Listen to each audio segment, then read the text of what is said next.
In the last 48 hours, Israel's security cabinet has approved a plan to take full military control of Gaza City, which is like me making a plan to take full control of this street that I live on. I can say that that's my plan, but practically, it might not exactly be doable.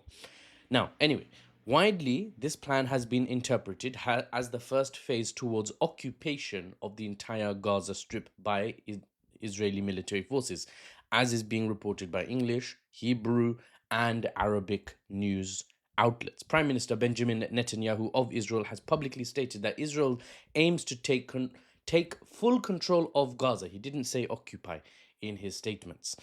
And that's to avoid certain responsibilities that come with occupation. They can't even hack those. But he says they want to take full control of Gaza to eliminate hummus and ensure Israeli security, but claims Israel does not intend to govern the territory long term and hopes to eventually hand it over to an unspecified Arab force. Arab forces have been specified. What Arab forces? Nobody knows, bruv, not even the Arabs. Globally, the plan has provoked widespread condemnation, including strong warnings from the United Nations, no less. The UK, Germany, right? We'll talk more about Germany in another post. The German state has taken steps to scale back or withhold the sale of military equipment outright to Israel, so that, well, specifically to not be used in Gaza. So big moves from Germany, which is one of the sort of blind allies that doesn't look at anything Israel does, really just hands them a blank check every month or every week whenever they need it, really, because World War II, we feel really guilty. We're very, very sorry. Please forgive us by us allowing you to do whatever you want now.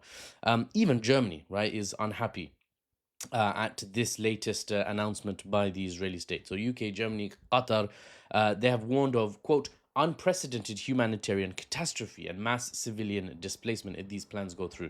Now, the United Nations Human Rights Chief explicitly states that a complete military takeover, quote, must be immediately halted, calling it a violation of international law and incompatible with the International Court of Justice's ruling that Israel should end its occupation and enable a two-state solution. That was the ruling given by the highest court in the land, the International Court of Justice in the land, meaning on earth. Flipping, maybe Mars has different jurisdiction, but here they've said, end your occupation, enable a two-state solution. Israel said, no. And that's fine, obviously, because one set of rules for the West, another set of rules for the rest. West buddy, Israel, no problem. International rules, consider them international suggestions, right? Senior Hummus officials and others have said that any such forces, Arab forces, that Israel supports in taking over Gaza after they've cleaned it out, essentially, will be viewed as, quote, an occupying force linked to Israel, and end quote. So obviously, Hummus is saying such a force would be treated as hostile. That's the news. So now you can go home. It's been 3.5 minutes. You've got the full summary. You didn't have to sit around on Al Jazeera, Sky News, BBC News, CNN, MSNBC, Fox News, God save you, GB News, God really save you. You don't have to sit there for hours listening to pundits. I've just given you the summary. You're welcome. But here's the analysis if you are interested, the geopolitical analysis, the deep dives, the overall understanding that I cover, the geopolitics that helps you understand how the world works, how countries think. And it really is a playground. And these countries are really in some sort of teenage madness going on in the playground. Anyway, let's get into it. Israel has several challenges geostrategically speaking. It's a country with zero strategic depth, meaning if a country invades them, they don't really have much to fall back on. There's no fall. There's a wall behind them, and that's it. You just bump up against the wall. That's it. So you have to fight head on because the land mass that Israel has is so small. If anything, it's got negative strategic depth, as it's got Palestinians within the West Bank and Gaza, and it's got Palestinians within Israel proper to worry about. Worry about? Why would they worry about their citizens, right? 20% of the Israeli state has Arab civilians. Look how democratic we are. Look how pluralistic. What a beautiful mix of ethnicities. Yeah, the Hasbara will sort of frame it like that. Well, those Palestinians in Israel, they are under extreme pressure to fall in line and stay in line with the framing with the Israeli grand narrative. You can't really step out of line. You can't protest as a Israeli Arab in any capacity compared to, for example, your Jewish co-citizens, right? Your Jewish Israeli citizen neighbors. Absolutely not. And the sentiment towards the violent, militarized, a self declared Jewish state that is Israel, that is, by many definitions of many international bodies, many journalistic bodies, by definition, that state which is carrying out a genocide, the sentiment of the citizens tends to be negative, right? Don't need an analysis to uncover that. You don't need an analyst to tell you that the Palestinians in historic Palestine, which is currently Israel, they're really upset, right? So Israel is in a tough position. They have no strategic depth, and actually, within their own, what they consider their borders, they have a potential hostile population that can be, activated, or that might rise up against the state at some point that's considered opportune. It's not, it's shaky foundations. A reminder that if a nation's military is deployed against another nation's military, occupation of the capital is usually one of the quickest ways to guarantee victory.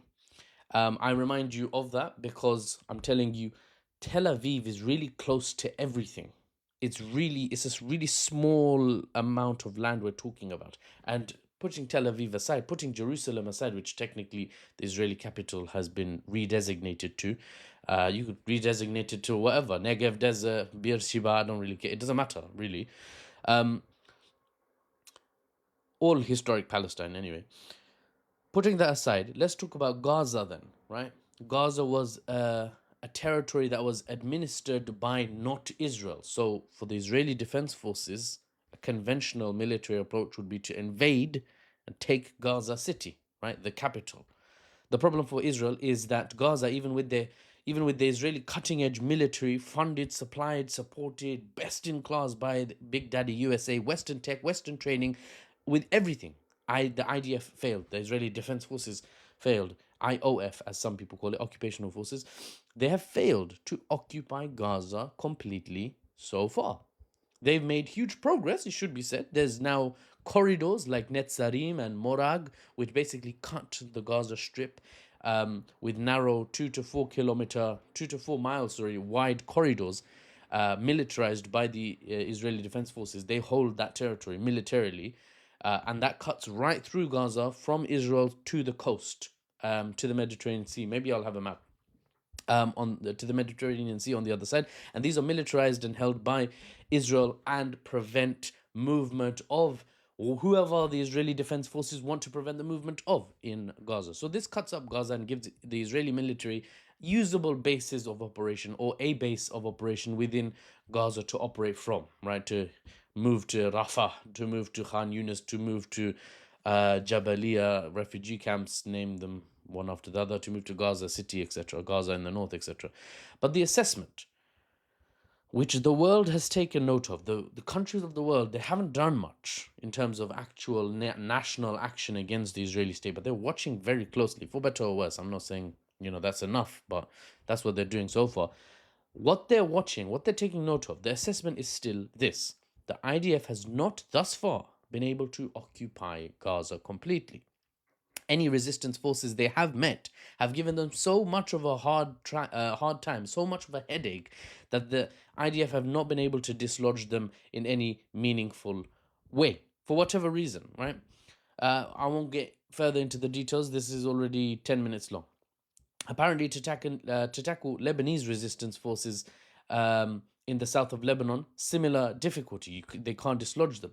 And while all that is going on in Gaza, in Lebanon, the assessment of some geostrategic analysts is that Israel is gearing up for round two with Iran. Round one did not go so well. Israel achieved air superiority above Iran, but Iran showed it was willing to fight back with other means, i.e., their missile forces, and they did not back down. So, in the end, the supposedly US brokered ceasefire was accepted by both sides. Some say Israel used back channels to actually ask for that ceasefire themselves, saying essentially, we can't handle these Iranian missiles, so call off the war. So, strategically, Israel has been so in difficulty, um, excuse me, not in so difficulty. What I meant to say was, so strategically, Israel has been seen to understand just one language so far. It's confirmed, right? It's not Arabic, it's not Farsi, it's the language of strength. Iran showed that military retaliation by us if Israel attacks us works, right? Israel has to reassess the situation when they're being hit,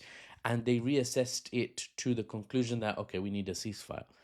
The question is now, how will Palestinian and Lebanese resistance forces closer to Israel than far off Iran, how will they react to the actions of the self-declared Jewish state? Time will tell, as it always does, and I'll be here to report to you the news and the analysis, unbiased and without the Western spin. Guys, don't forget to check out the links in my bio. There's a variety of ways you can stay connected to me other than through TikTok. I'm thinking of starting up a mailing list. I see loads of content creators are doing that, just so we can have a community build up, and we can I can sort of stay connected with you as a community wherever I go, wherever I'm making content, because the research continues, my videos continue, my analysis continues, my own learning continues, my interaction with you guys continues. But TikTok, well, YouTube, these are just platforms that are well out of my control. So if things change on these platforms, I want us to still stay connected. So stay connected some way, in some way, shape, or form. Subscribe to my YouTube channel, for example. That would be a good shout. And I'll see you on the next one.